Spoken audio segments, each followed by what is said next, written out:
What's up everyone? Last night the new head of household was crowned and the cowboy was shown the door. Well, he wasn't shown his exit interviews, folks. We've got so much to talk about, so welcome to your live feed update. Right, before we get started, if you are new around here, make sure you hit the subscribe button. I'm here every single day breaking down everything you need to know about what's going on inside of Big Brother 27. I'm also covering the challenge, Bachelor in Paradise, so there's something for everyone.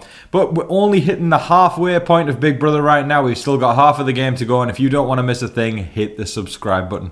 I'm also going to ask you all to hit the like button. It takes all of 0.2 seconds just to click that little thumbs up, and it helps me out more than you even know as a smaller content creator. And one more thing, folks, I do put a lot of time and effort into these videos, so if you feel like buying me a coffee, please consider leaving me a super thanks or hitting up my PayPal link in the description below. But without further ado, let's get to the update.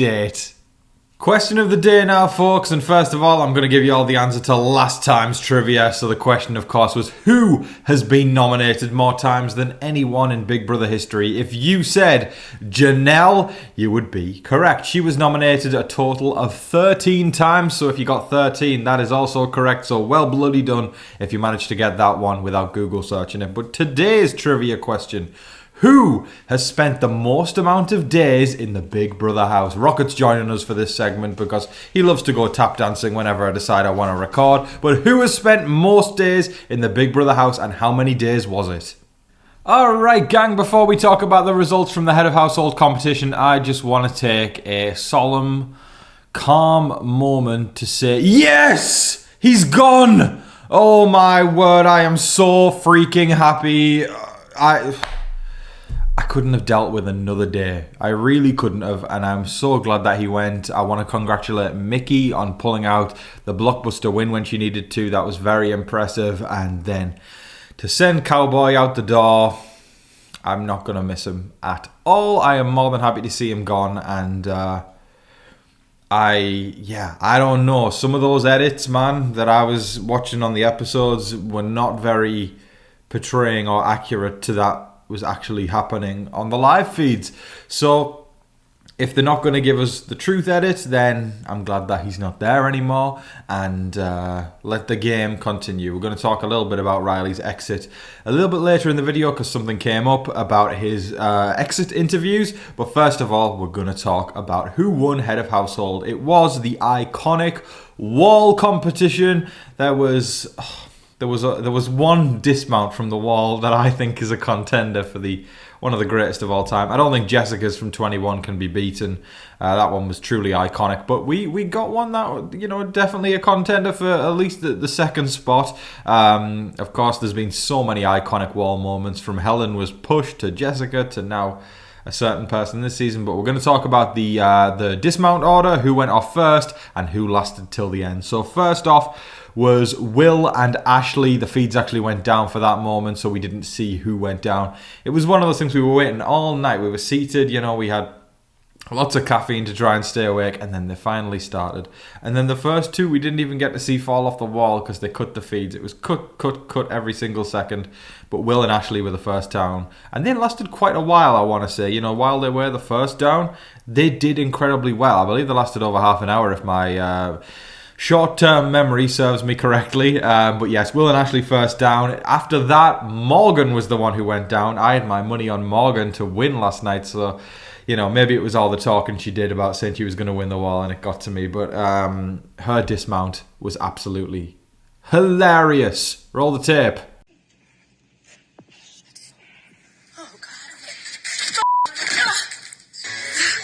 Next to fall down was Mickey. She was determined to win to get revenge on Rachel, but it looks like it's not going to be this week. Ava looked solid the majority of the time, but then she fell. It was one of those things where she either looked completely solid or she was going to fall out of nowhere, and she fell out of nowhere. And then next to fall after that was Kelly. She was trying to flex the entire time and show off, look at me, I can take an arm off, I can take a leg off. Oh, you're on the floor, love. That's what happens when you try and show off on the wall. Next off, two peas in a pod, Kelly, and then Keanu. He was very solid again for a big guy with lots of muscles. He kind of beat the odds there because usually that person doesn't last too long on the wall, but he was doing the rounds there, and he actually managed to make it quite deep, so props to Keanu for that one. And then it came down to the last three. Lauren, Kat, and Vince. Lauren was the first to fall, and then it was Vince and Kat. And it was one of those let's make a deal situations. Vince tried to talk to Kat, and she said, I don't know about that. Why would I work with you guys after you just did that to me? She was all up in her feels about the fact that Rylie had just been evicted, and she didn't cut a deal. And she was trembling way more than Vince. At this point, Vince was just like, he was wiping off his forehead. He was, wiping off his hands. He was holding onto the wall with one hand. He wasn't going anywhere. And I was screaming at the TV, Kat, cut a deal. And she just wasn't doing it. Like, I couldn't quite believe that one, because she clearly wasn't going to win it. I bet you can see where this is going. She was shaking. Knees were trembling. Arms heavy, knees weak, whatever Eminem said. Mom spaghetti. I know Mom spaghetti's in there. That's the important one. But yeah, she didn't cut a deal. And then she fell off the wall. And Vince won HOH, making him the first repeat head of household of Big Brother 27. So a massive congratulations to Vince. If you're a long-time viewer of Big Brother, cast your minds back to Big Brother 20. There was an iconic moment where Vasey put his hands on his head and said, "Who flipped?" Keanu had that exact moment last night. I want to throw up the parallel on screen right now just to give you all a little Friday chuckle. Absolutely hilarious. I love that so much. Keanu, again, is one of those people who thinks he knows the game like the back of his hand, and he thinks he knows it so well and that he's the mastermind, but he really has terrible reads. I love watching him on a personal level. I've been very expressive of that, but oh boy, we got another who flipped moment. Now we're going to talk about nominations later in the video, because Vince ended up making his nominations for the week and setting a target for where he's going to go. But before we do that, we need to take a step outside the house for a moment, and we find out that Rylie, basically all of his exit interviews have been cancelled today. A little bit of insight for those of you who don't know the post-Big Brother press circuit. After you've been evicted, you are essentially scheduled the day after to talk to everybody in the media or everybody who wants a slice of the action, and you do an interview and then everything releases. But there was an official statement released saying that due to, get this folks, just clearing out my voice for this one, Rylie's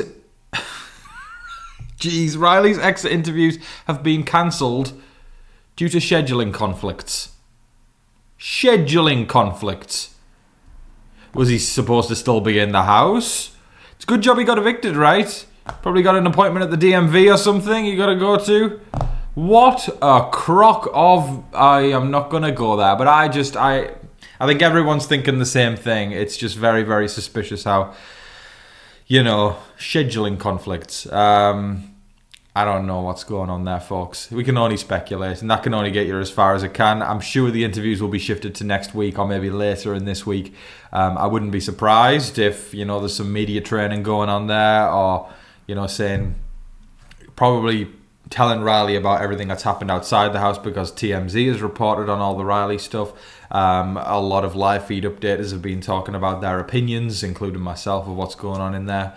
And yeah, that's going to be a lot for Rylie to take in when he leaves. But it's one of those things that we're taught, or that I hope we're all taught from a young age, and it's that actions have consequences, and you have to be held accountable for the things you've done. Some people never grasp that for their entirety of their lives. But it's going to be a shock to Rylie's system, and they're probably preparing so he knows as much as possible, so when he does go into these exit interviews, he can do it. But again, I'm just speculating right now. But yes, Rylie's interviews cancelled due to scheduling conflicts. Now, with Vince as the new head of household, the house guests had to go to town on schmoozing him so they could get what they wanted out of the nominations. And very late last night, Keanu was one of the first to head up to Vince's head of household room and talk to him, and he immediately threw one of his only allies, Rachel, under the bus. Of course, this is Rachel Rylie, you got to get her out, but I want to just say right now, Keanu and Rachel, they need each other. They need each other. The edit showed it accurately on the episode, and I believe it myself as well. Keanu, if he doesn't have Rachel, he's going to be on an island very, very soon. He's so dumb to think that, all these other people aren't just going to revert back to Kelly and Keanu nominations.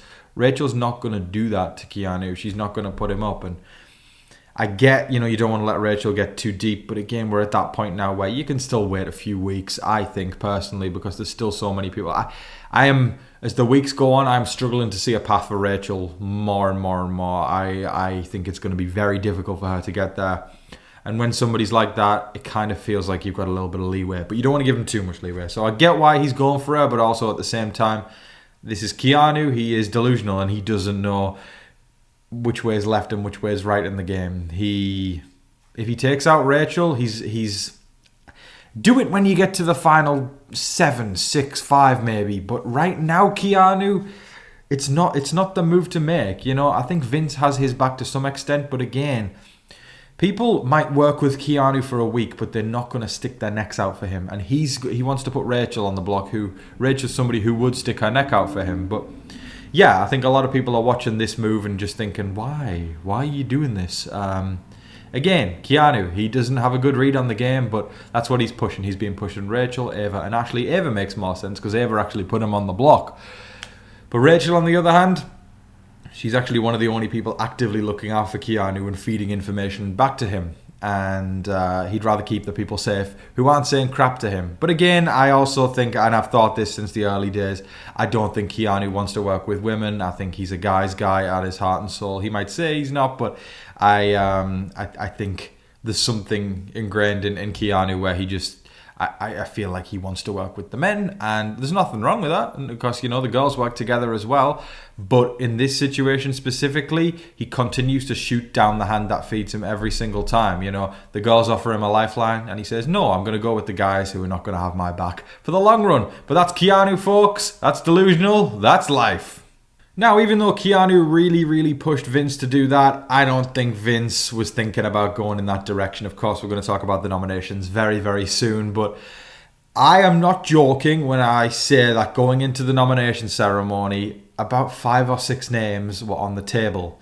And I don't think that's a product of Vince being, meticulous in where he wants to go in this game. I think it's a product of Vince actually not wanting to piss people off. He is the upgraded version of Lauren, He's the Lauren who could win, if that makes sense, because he wants to piss off as little people as possible, but he's more willing to make the decisions than Lauren is. So when I tell you, folks, Mickey's name was on the table, Ava's name was on the table, Kelly's name was on the table, Kat's name was on the table, Ashley's name was on the table. That's a lot of names going in. And then, of course, there was the big fish that people are kind of skirting around.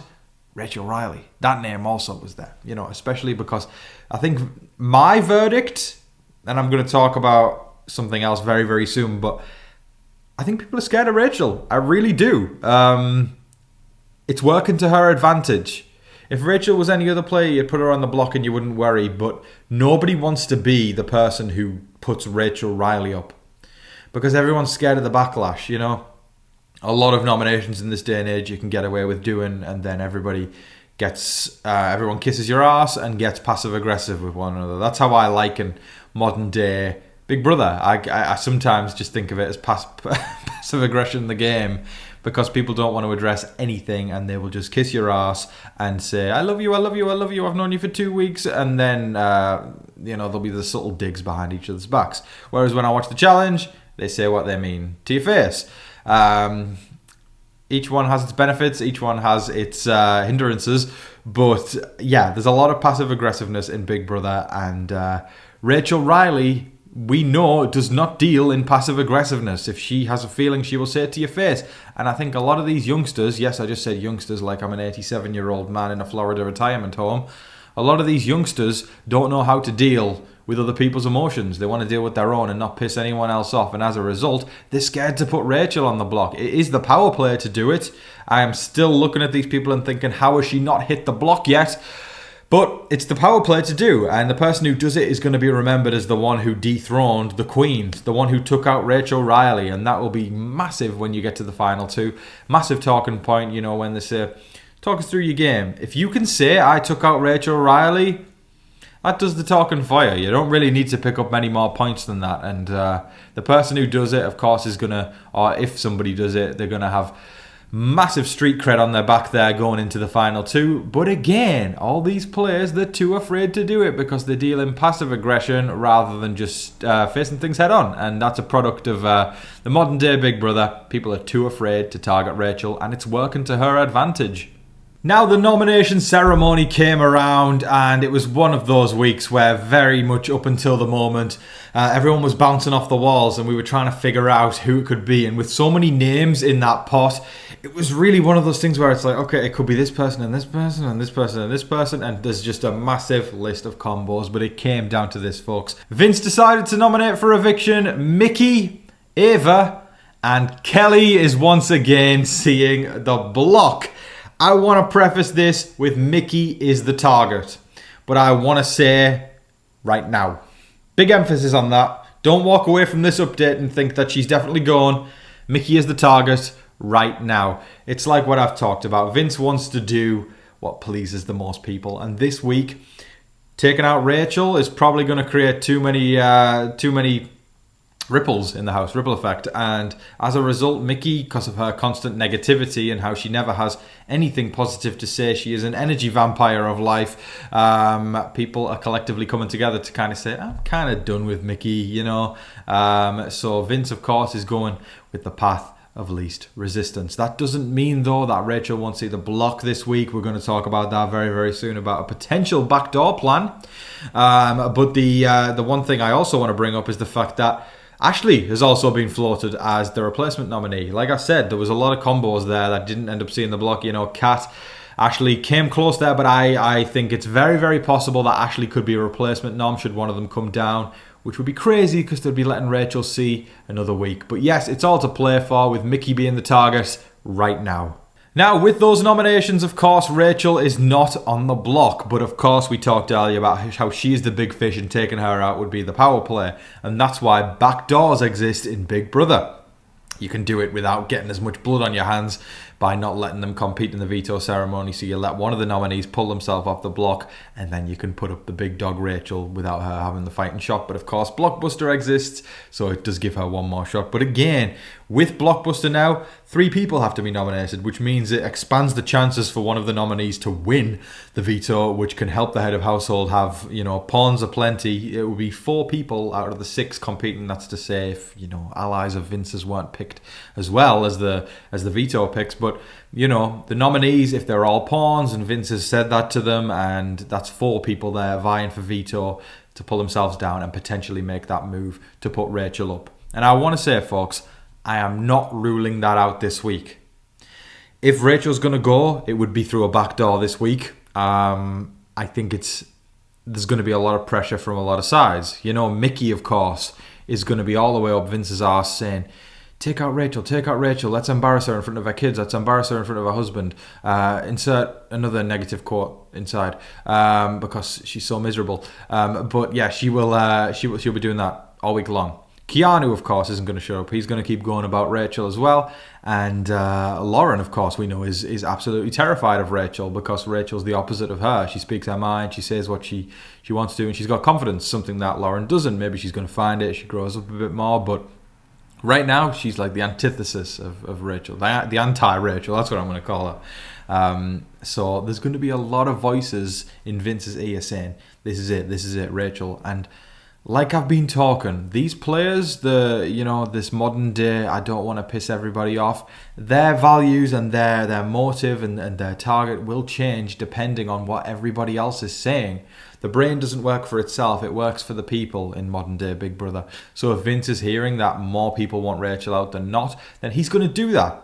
Because that's what happens, you know, when you've got the backing of people and the herd mentality joins you, then you're going to go with the herd. It's as simple as that. I feel like, you know, it does seem like a bit of a deeper dive on a psychological level, but yeah, if people start putting the pressure on him and he feels more safe that he's not going to be on an island called Vince, he wouldn't be either way. You know, taking a swing at Rachel is massive, but it's a big move and people would applaud him for it. Some people would be really butthurt, but I really want to encourage everybody who's watching right now to just try and separate the feelings, because I'm a fan of Rachel and I would be so sad to see her go, but at the same time, whoever does it, I will give them their flowers, because it's It's like when you're watching Survivor and then Sandra comes back for the 17th time, or Boston Rob comes back for the 17th time.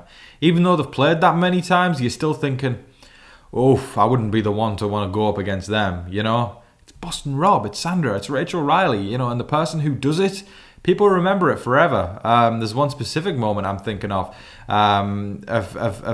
somebody getting taken out in Survivor. I can't, because I was about to spoil it there, but I've got Sam in the other room, and Sam hasn't seen all the other seasons of Survivor, so I can't say anything yet. Point is, the person who tries to get out this big legend is going to get massive street cred in terms of Big Brother, and people will talk about it for years to come and say, you know what, that sucked that Rachel didn't get there, but wow, it was amazing that insert name here did that. So again, it's really going to come down to the pressure that gets put on Vince. He's a pressure player, much as many modern Big Brother players are, and if they feel that they are appeasing the majority, and it's crazy. I know they don't work for their own game; they work for what the majority wants. But that's modern day Big Brother, and then people make those last minute moves at the end. And if Vince feels like the majority has his back, then he might go down that direction. So watch out for a potential Rachel backdoor this week. That is all of your live feed updates for today, folks. I thoroughly hope you all enjoyed watching. I want to remind you all that you can send a postcard into the postcard wall. The mail video is coming ever so soon, and if you don't get it in by the time I film it, don't worry, because we're going to do a second mail video to unbox everything that I receive on the back end of the season. So everything that's been sent for the first half, we're going to do very, very soon. But basically, if you want to join the postcard wall, get your postcard in. It's going to be opened either way, whether it's in the first mail video or the second. But I'm aiming to get one from every single state, or not even necessarily a state, but you know, just I want to see all these different hometowns that people are from, and you know, all these different places within the states. I've seen people commenting saying, Tom, I've sent you something from my hometown, I hope you like it, you know. And I'm so excited to open them all. It's coming very, very soon, guys. And I can't wait to do that. So if you want to send me in something, use the address on screen right now. I've got a couple of super thanks before we close things up. So we're first going to start with the wonderful M4 UK Cats. I see UK in the middle, and I like it. Thank you so much. That's very generous. And they say, enjoy your BB live feed updates. Thank you so much. That's very, very sweet. I appreciate you. I hope you have an amazing day. Have a great one, my friend. Mwah. Next super thanks is from Nadia. I see it says N2488, but they replied underneath saying, I'm Nadia. Well, thank you so much, Nadia. I appreciate you. Have an amazing day, my love. I appreciate your support. Have a great one. I hope you enjoyed Big Brother this week. I think we've got a good week ahead of us, seeing where this is going. Lots of different directions the house could go in, and that always creates for a great week, even though it might have you on the edge of your seat. I hope you enjoyed this week of Big Brother, Nadia. Thank you so much. And then last but certainly not least, we've got Hattie Hash Browns. And Hattie Hash Browns says, first Sam, and now we find out sister-in-law Jade is an absolute doll too. OM goodness. Surrounded by such bright, insightful, magnetic people, it must be good times and good conversations when you're all together. We've had a blast hanging out watching Big Brother this week, especially with the wall last night, screaming at the TV at all hours of the night. It was great fun. And also, because Jade definitely isn't holding me at gunpoint right now, I want to tell you all that Jade wants everybody to know that she got the scenarios right on Wednesday's video. So a massive congratulations to Jade for predicting that Rylie will go home. Well done, Jade. And once again, I want to preface, there is not a gun being held to me right outside this room. Thank you so much, everybody. I appreciate every single last one of you. I hope that you all have an amazing day. I hope that you're all staying safe, staying positive, and staying healthy out there. And remember to be kind to one another. But in the meantime, please don't forget to like, share, comment, subscribe, do all of that wonderful stuff. But until your next live feed update, I've been your host, Tom Vasey. Good night.